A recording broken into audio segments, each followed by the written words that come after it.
আসসালামু আলাইকুম everyone, welcome to অরিশাস cooking. আজকে আমরা তৈরি করব ধনিয়া পাতা ভর্তা।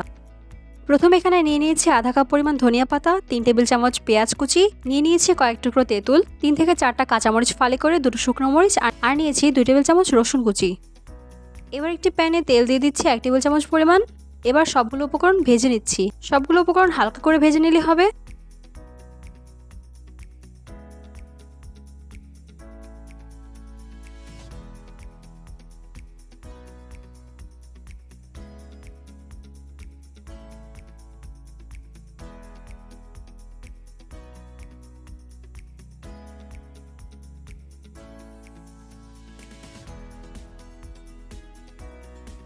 ঠিক এমন পর্যায় পর্যন্ত ভেজে এগুলোকে তুলে নেব।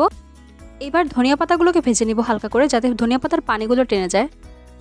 ধনিয়া পাতায় যেহেতু পানির পরিমাণ অনেক বেশি, সে কারণে একটু ভেজে নিলে, পানিটা শুকিয়ে নিলে ভর্তাটা একটু আঠা আঠা হবে। এবার সবগুলো উপকরণ শিলপাটা নিয়ে আমি বেটে নিচ্ছি। আপনারা চাইলে ব্লেন্ডারে ব্লেন্ড করে নিতে পারেন।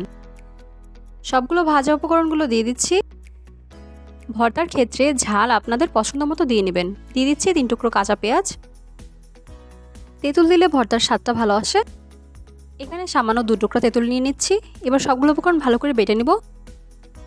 একদম মিহি করে বেটে নিলে ভর্তাটি তৈরি হয়ে যাবে।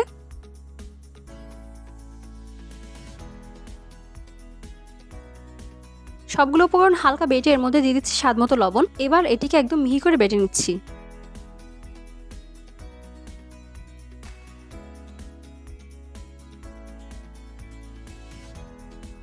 এই তো বাটা হয়ে গেলে আমাদের ধনিয়া পাতা ভর্তাটি তৈরি। রেসিপিটি কেমন লাগলো অবশ্যই কমেন্ট করে জানাবেন। ভালো লাগলে রেসিপিটি শেয়ার করে দিবেন। সাবস্ক্রাইব করে আমার চ্যানেলটির পাশেই থাকবেন। Thanks for watching. আল্লাহ হাফেজ।